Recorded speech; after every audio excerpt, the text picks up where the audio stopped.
So we had Zelda 1, and that laid the foundation of what a Zelda game is, and then Zelda 2, which just did a completely different thing for whatever reason, but then we now get to A Link to the Past, which is the game that went back to the Zelda 1 formula, and really fleshed it out and solidified what the heck a Zelda game even is. This is the first Zelda game that takes the form of what we now today think of as a Zelda game. Every single Zelda game follows suit with the things established in A Link to the Past, minus Breath of the Wild, which decided to change things up. And now we're finally getting to the Zelda games that I've actually played before. I love A Link to the Past, who doesn't? Come on now, everybody likes this game. However, in the past, I've only ever played the original SNES version of A Link to the Past, so for this video, I decided to try the GBA version of A Link to the Past, because I've never played it before, and I particularly wanted to see what the deal is with that whole Four-Sword Palace thing, and see what that's all about. And after doing a full playthrough of the game on the GBA, I would say it's a perfectly serviceable version of the game. You can definitely play this and have a very good time, and the Four-Sword Palace is cool, but it's really nothing, like, so incredible that it absolutely makes this the definitive version of A Link to the Past. It's something that you can take or leave. You're not really missing out on too much if you don't play it. And overall, I think I do prefer the SNES version, so actually, after doing my playthrough of the game on the GBA, I went back again and did another playthrough on the SNES. But this time, I wanted to try giving A Link to the Past Redux a go. Once again, another ROM hack for a Zelda game that makes a bunch of changes and fixes and improvements to the game. I wanted to see how this did as a version of the game, and it's really, really good. I highly recommend, if you're going to play A Link to the Past, go for A Link to the Past Redux. It's really nice. There's also a decompilation of the game that lets you play it on PC now these days, but I'm not too familiar with that. I haven't looked into it yet. I'm sure at some point that'll probably become the definitive version of the game once people really start digging in there and making cool enhanced versions and stuff. But for right now, I definitely recommend A Link to the Past Redux. Lots of nice little changes and improvements here, and like the other Redux ROM hacks, it's customizable, so you can make things exactly how you want them. It's got lots of nice features, like, for example, some sprite fixes, like getting rid of Link's pink hair, which, I don't know, maybe some people like that, you know, it's kind of iconic to A Link to the Past. But after playing the game with Link having proper blonde hair, eventually you're like, yeah, that does look better, doesn't it? But A Link to the Past Redux also has a number of other enhancements. Probably biggest of them that I really, really liked a lot is the fact that you can change directions while running with the Pegasus boots. That is fantastic, and really speeds up the pace of the game in a great way, so definitely go check it out. I'll have a link in the description.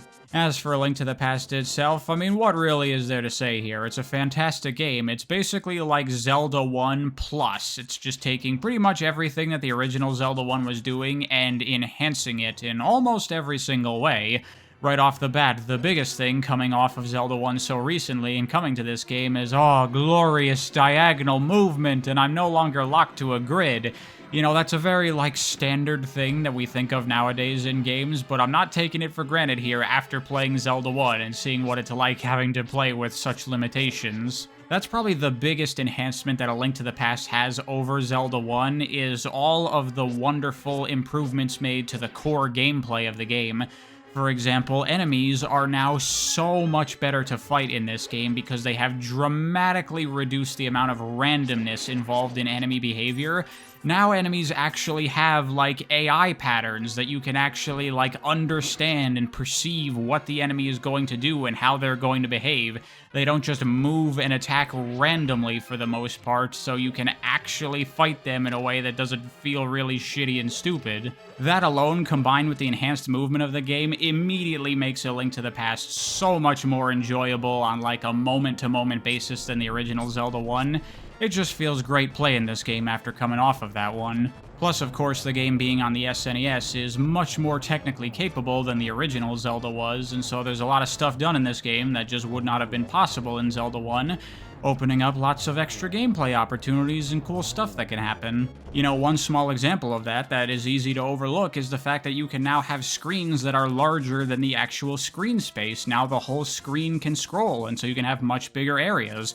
That was not a thing in Zelda 1, but now it is, and that's nice. I appreciate stuff like that. You know, all those kinds of enhancements and tweaks from Zelda 1 to A Link to the Past, it really does make it feel like this is kind of the game that they wanted to make in the first place with Zelda 1, but maybe the technical limitations were just too great and they weren't exactly able to make everything work the way they wanted. Whereas now here in A Link to the Past, this really feels like the game has fully realized everything that it was supposed to be in certain ways, and then it's just enhanced even further beyond what Zelda 1 was capable of. Another big factor of A Link to the Past over Zelda 1 is how much bigger and more intricate the world is. You know, the overworld map here is way, way larger with lots more secrets and lots of extra stuff to do, and the heavy amount of copy and pasting that was in Zelda 1 is now gone. You know, in that game, if you look at a lot of the dungeon rooms, a lot of them are like the same layouts, just moved around with different enemy placements and stuff. You know, again, technical limitations. They could only have so many room layouts in the game, but now in A Link to the Past, that's really not a problem, and every single screen in the game is unique, which is fantastic. And with the game being much bigger than Zelda 1, there's also much more to do than Zelda 1. There's more dungeons in this game, and there's way more collectibles, because Zelda 1 only had heart containers that you could find in the world, but A Link to the Past is the game where they introduced the idea of heart pieces, and you gotta collect 4 of them in order to get a new heart container. So now, instead of just having like 4 or 5 of them to find out in the game, there's like 20-something out there giving you plenty of stuff to go and explore around for. Not to mention all the new items and extra upgrades and stuff you can find in the game. There's just a shit ton of things to do in this video game, and it's wonderful. There's stuff all over the place. Despite the map being so much bigger than Zelda 1, it's actually more dense than that game was. Your exploration in this game is now rewarded even more so than it was in Zelda 1 because there's just so more extra stuff all over the place to find and do. Plus then, on top of that, you have the whole Dark World thing, an extra whole layer that they've added to the Zelda formula here with basically an entire second map to explore. Plus the game has way more enemy types, way more items, just way more everything. Like, pretty much every aspect of A Link to the Past is just Zelda 1, but just bigger and better in pretty much every single way. I've seen some people say that they feel that Zelda 1 is almost irrelevantized by the existence of A Link to the Past, because it's basically the same kind of game, but just so vastly superior to the original. And I could definitely understand that perspective, but personally I don't quite agree with that, because while A Link to the Past is very similar to Zelda 1 in many ways, yet vastly enhanced over it in so many of them, the games do still have their differences, and I do still think that Zelda 1 is worth a play. The biggest differences between Zelda 1 and A Link to the Past come in the form of the direction that the game gives you, because in Zelda 1, they didn't tell you shit of what to do. The entire world was just open, and you had to just figure out everything. Where the dungeons are, what items you needed to do what, how you got everywhere. The game gave you pretty much no direction, and it left everything up to you to try to figure it out. And that was a bit of a problem in Zelda 1, in my opinion, because the game is so big and so open with so little direction that it's very easy to just get completely lost and really lose track of what the hell's happening. But at the same time, there was also a very lovely spirit of exploration that came with that when playing that game. The fact that the game didn't tell you anything. It was entirely up to you to figure out where to go and what to do. Your knowledge of the map of the game was entirely built up on your own. In Zelda 1, if you wanted to get to the next dungeon, you had to find where it is by yourself with no help, and that really gave a fantastic sense of the entire game being one giant puzzle that you need to figure out. Meanwhile, in A Link to the Past, the game does a lot of telling you where to go and what to do. You know, you have the map in the game now, which I'm eternally grateful for, that there's now a proper map to help you figure out where the hell you're going. But maybe a step too far that they went is that they point out all of your objectives on the map. You know, when you have access to the Dark World and all the main 8 dungeons, The game just tells you where they all are and what order to do them in. And the same is true when you're at the earlier parts of the game. There's always these markers on your map telling you what your next objective is and where to go, and that does take away a little bit from the exploration elements of the game. Instead of you having to just search around Hyrule and figure out what you need to do to get access to the next dungeon, the game just points it out right to you and says, go here next. And so the entire feel of the game is very, very different. Rather than the world being one big open thing and you're gonna have to figure out how to get through all of it and beat the game, now A Link to the Past is more of a series of objectives, and the game is telling you, go here, go here, go here, do this, do that, do this. It almost feels like a direct response to Zelda 1, like maybe the game at the time did get some criticism of being a bit too cryptic and not telling you what to do, and so they're like, okay, let's do a little bit more hand-holding to help players along here so they don't get lost and kind of have issues. Which I do appreciate as someone that did have trouble with that in Zelda 1, but maybe they overdid it a little bit with A Link to the Past. Like, some guidance I think is good to point the player in the right direction, but just straight up explicitly telling you right where to go is maybe a bit much. I think they could have done with just, you know, simple, more organic things, like NPCs telling you that, like, you know, the palace of whatever is in the northeast mountains, and then that's it. You don't need to mark it on my map. Once I have that information, I have an idea of where to go, and then I could figure it out from there, you know? I think that would have worked pretty well. Not saying that the way it's done in A Link to the Past is bad at all, but some of that magic of Zelda 1 of figuring everything out for yourself is gone in this game, which is why I think Zelda 1 is still worthwhile to play. Not saying that A Link to the Past is completely guided, there are still a number of things in this game that they don't explain to you, and you do have to figure it out on your own, even for main quest progression stuff, which is nice. But this is kind of the beginning of Zelda getting more linear and more guided, and we see over the course of the series, game to game, it gets more and more so with almost every game. And whether or not that's a good thing or a bad thing is a matter of your own opinion. Personally, I'm fine with either approach to Zelda, either something very, very open or something fairly guided and linear. Because really either works just fine, you just get a different experience out of one style versus the other. Honestly, I think that the best direction for Zelda would be to embrace both ways of doing things and have some games that are a bit more linear and guided and some games that are a bit more open-ended and let the player figure things out. The other main difference between Zelda 1 and A Link to the Past is in dungeons, because the entire approach to what a Zelda dungeon is has been completely changed with A Link to the Past. In Zelda 1, dungeons were just like big labyrinths, big collections of rooms, and you simply needed to get to the end. And the rules were totally different to how they are now, because in A Link to the Past, dungeons have been rethought to instead be kind of big, linear, set-piece sequences that you need to get your way through, completing all of the challenges along the way. You know, in Zelda 1, you could complete dungeons not playing most of them. Some dungeons you can do in just a handful of rooms. If you know which walls to bomb and where the boss is, you can be in and out in a flash in some of those Zelda 1 dungeons, but now going forward, Zelda dungeons are very linear sequences of challenges, and you're basically going to have to do almost the entire dungeon minus a couple of side rooms here and there. Before, it was all about clearing those rooms, just trying to find your way to the exit and fighting enemies along the way in hopes of surviving your way to the end of the dungeon. Whereas now, every dungeon room has its own little challenge for you to complete, whether that be a combat encounter with some enemies or a puzzle that you have to do, as this is also the beginning of puzzles rearing their faces in the Zelda series. They're still fairly simple and primitive for the most part in A Link to the Past, but there is definitely a lot more brain teasing going on in this game than there is in the previous two Zelda games. And now, instead of just being get to the end of the dungeon, beat the boss, and get the item in there, now dungeons are like these little micro Metroidvanias that you're going to need to complete, where, you know, there's 3 rooms that you can go into, but one of the rooms requires a key, and the other room requires the key item that you don't have yet, so you really only have one way to go, and then you go in there, you do a couple of rooms, kill some enemies, do some puzzles, and then you get a key, and now you can go back and you can open up that new room, which opens up a whole new pathway, where now you go down this path for a while, style, and then you get the big key, and then you have to go through the dungeon some more, there's a split path, and then bam, you find the item in the chest, and now a whole bunch of new stuff has opened up to you, and now you can really get through the dungeon,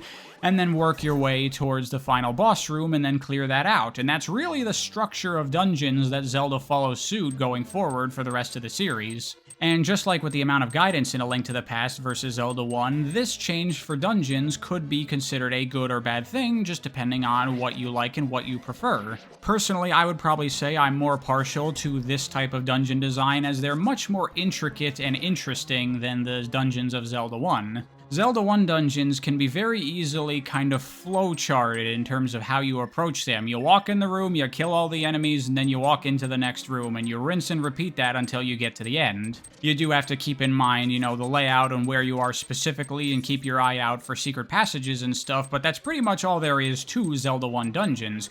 Of course, Binding of Isaac has shown us that that formula can absolutely work if it's done well, but I definitely think that the more complex dungeons of A Link to the Past onward is a lot better, because you're a lot more conscious of the dungeon, its layout, and each individual room you have to pay more attention to and think more about. When playing through Zelda 1 and doing the dungeons, whenever I would be looking at the map, the only thing I'd be thinking about is what rooms have I and have I not entered yet, whereas in A Link to the Past, a lot of times you look at the map going, let's see, what can I do at this point? What do I have access to? What's available to me? What was in that room? I can see on the map that there's a doorway in that older room that I haven't gone into yet, but I think I wasn't able to go into that room yet because I need the item there, so that's not a way I can go.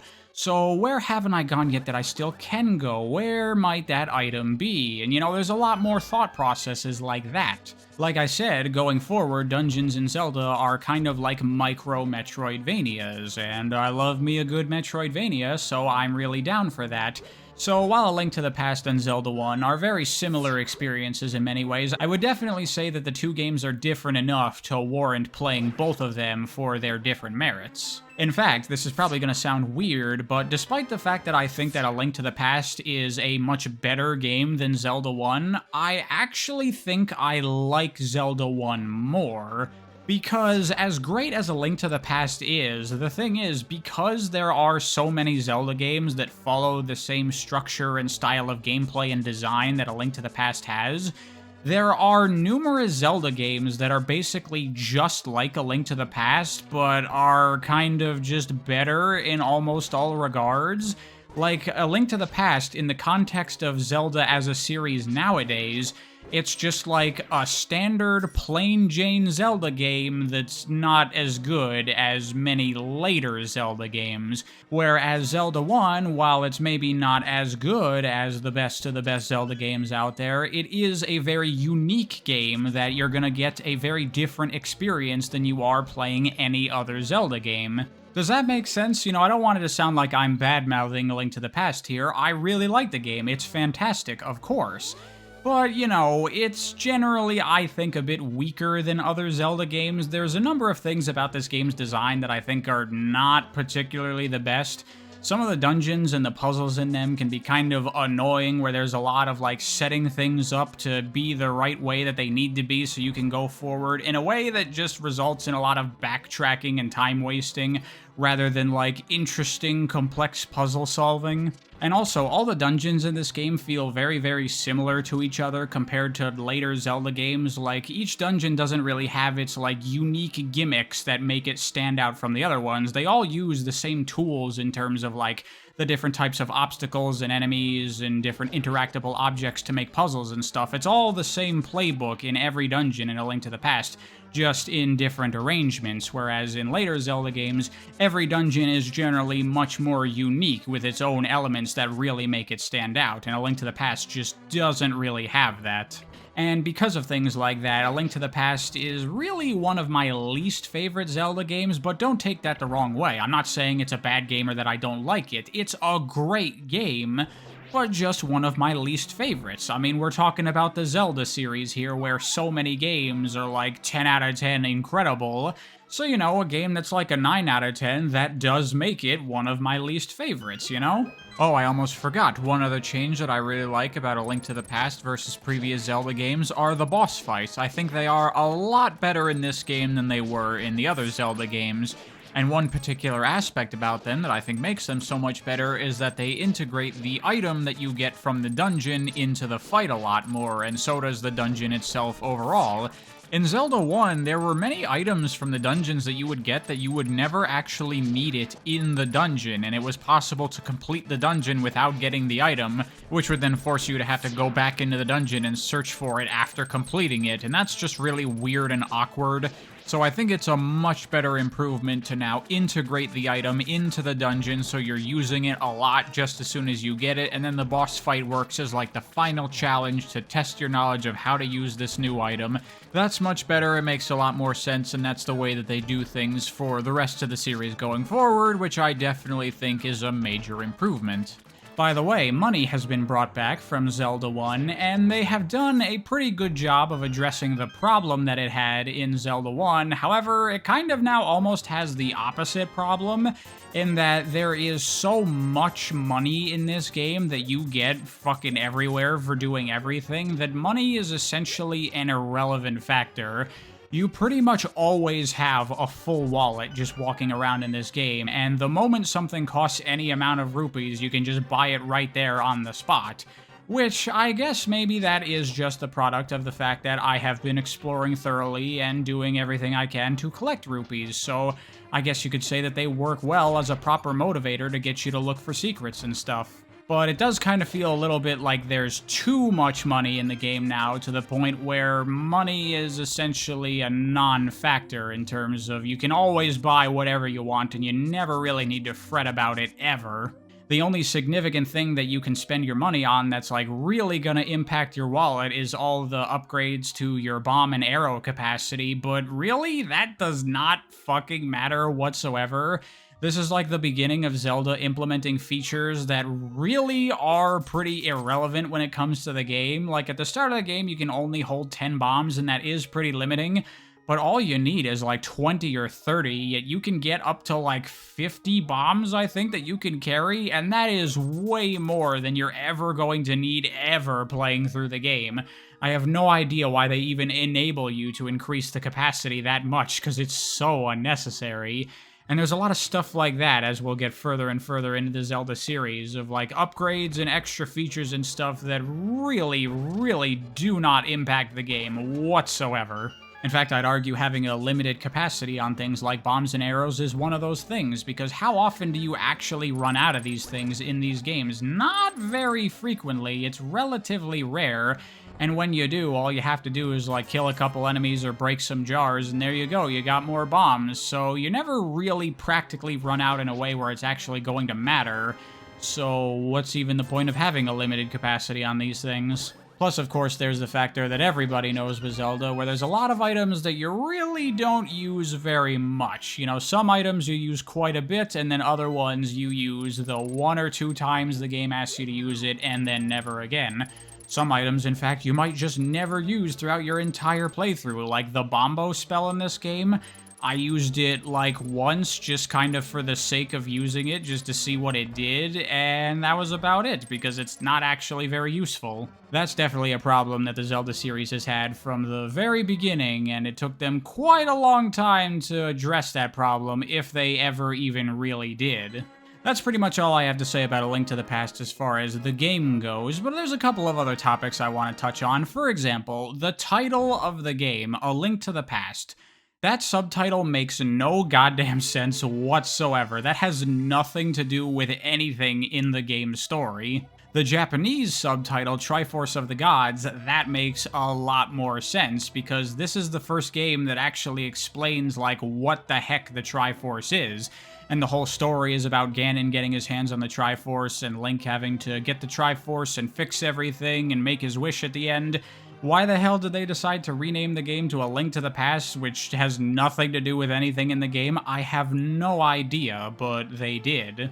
And while we're talking about naming conventions in Zelda, you know what's an interesting thing about the Zelda series to me is how we almost never refer to Zelda games as Zelda. Pretty much whenever you're talking about a Zelda game, you just use the game's subtitle. Like, if we're talking about Mario games and I say Galaxy, you know what I'm talking about. But if we're just talking about, you know, general video games, whatever, and I say Revelations, you're not just by that gonna know I'm talking about Assassin's Creed Revelations or whatever, any example you can think of. When you're talking just generally, you gotta say the actual full game title with the subtitle. But Zelda's not like that. No one ever calls any Zelda game Zelda subtitle or The Legend of Zelda subtitle. They're just Twilight Princess, Wind Waker, Minish Cap, Skyward Sword, Breath of the Wild. We never actually say Zelda Link's Awakening, you know? That's just such an interesting little weird quirk of the Zelda series. I don't know, I find that very amusing that, like, no one ever actually calls the Zelda series Zelda or The Legend of Zelda.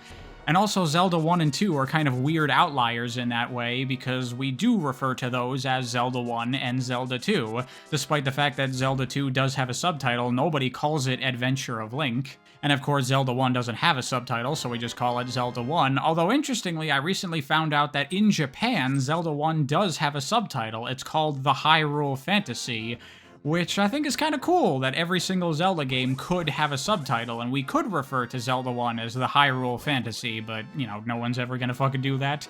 Just me rambling about little interesting things that I think about when it comes to the Zelda series. There's gonna be a few more of those like that throughout the course of this video series. For example, another one I want to touch on with A Link to the Past in particular is I'm not going to do a story video for this game or talk much about the story in most Zelda games because, to be honest, they don't really have much story for the most part. Maybe I'll do a story video for certain games here and there that actually have stories worth talking about, but in certain games I might just touch on story elements in the main video, which A Link to the Past is not one of those games. This game has, like, no story. But one interesting thing I do want to talk about is how in the early Zelda games, pre-Ocarina of Time, the Zelda series very clearly had some, like, Christian religious elements to it that over time they eventually tried to, you know, pretend those never happened in the Zelda series, because obviously in Zelda 1 and 2, on his shield, Link has a cross, and at a part in this game, Link has to pray, and he very clearly crosses his heart in a very Christian way. And in the original Japanese version of things, Aghanim was supposed to be the bishop, so he was also a religious figure. And, you know, all that stuff is kind of interesting just to see how, at one point, Zelda was supposed to have some very explicit religious elements to it. Not really like themes or anything, it was just integrated into the world, which makes perfect sense because this is a very European medieval fantasy type setting, and so obviously Christianity being prevalent just makes sense for a setting like this. But of course, with it being a family-friendly video game series, we don't want to have any sort of religious elements in there that could potentially offend people or make it seem like there's some kind of favoritism or whatever going on. So eventually all of those things were removed from the Zelda series. I get it, I understand. It's just interesting to see how back in the day, they didn't really care that much about that stuff, and we're happy to say that, you know, the world of Zelda had a Christian thing going on. Also, as far as the Zelda timeline goes, I'm gonna say right here, I don't give a flying fuck about the Zelda timeline or the continuity or the canon, whatever. The whole, like, official timeline or whatever crap, like, clearly when they're actually making the Zelda games, they don't give even the slightest shit about that stuff. And they just made that up just to appease people who want to know what the Zelda timeline is. They don't actually fucking care. And so I don't care either. I just look at every Zelda game as a one-off isolated thing unless it makes explicit references to other Zelda games. But since I'm going through all the Zelda games at once, I'm gonna try to pay attention to things and fit it all together in my head. And doing that just looking at the first 3 Zelda games, I really get the impression that early on there really wasn't this idea of reincarnating Link and, you know, all that fucking stupid crap. To me, it feels like A Link to the Past is really just supposed to be a straight-up reboot of Zelda, because, you know, Zelda 1 and 2 are directly connected to each other story-wise. But then A Link to the Past, it's like we have a new Link and a new Zelda, and Ganon is taken over and he's gotten the Triforce, and at the end of the game, you kill Ganon, and then there you go, Ganon is defeated. And, you know, they never mention anything about Ganon getting revived in Zelda 1 or whatever, so it really feels like this is supposed to be a do-over, a fresh start with Zelda, as if Zelda's 1 and 2 were kind of like the prototype Zelda games, and then this is the beginning of Zelda proper as far as, like, the story of the series goes. That's just the impression I got from playing the game, because when you look at it, there is absolutely nothing in this game that has any connective tissue to the first two Zelda games as far as story is concerned. Which, again, that really just comes from the fact that, as I said, they clearly don't give a fuck about these things. By the way, one other thing that I realized during my playthrough here is, you know when you go to the Dark World, Link turns into a rabbit, and the NPC explains that the Dark World, you transform into something that represents, you know, your internal character. And so, of course, Link being, you know, a kind-hearted, nice person, he turns into a cute little rabbit. But then it got me thinking, is that supposed to imply that that's the reason Ganon is a big pig monster? Because they name-drop Ganondorf for the first time in this game, and Ganondorf is usually the name used to refer to the human form of Ganon, so it makes me wonder if originally the idea here in A Link to the Past was supposed to be that Ganondorf was the human that tried to get his hands on the Triforce, and then once he did that and it created the whole Dark World and everything, Ganon took a form that was representative of what he really was inside, hence he turns into a big disgusting pig man. If that's what's supposed to be going on here, that is actually pretty cool that they're giving a bit of an explanation and backstory to why Ganon's a big pig monster. In all future Zelda games, they never really acknowledge that as being much of a thing, and it's just been around for so long that we all just kinda go with it, but yeah, why does Ganon turn into a giant pig thing? Maybe that's because that's what really reflects what he is on the inside. That's pretty cool, don't you think? If that's even what's supposed to be going on here. Anyway, that's it for me with A Link to the Past. Great game, obviously, as if everyone didn't already know that. Hopefully, at some point in this series, I'll be able to have some kind of a unique, interesting opinion and not just regurgitate everything everyone already knows about these games. Guess we'll find out. Thank you for watching, hope you enjoyed. I'll see you next time.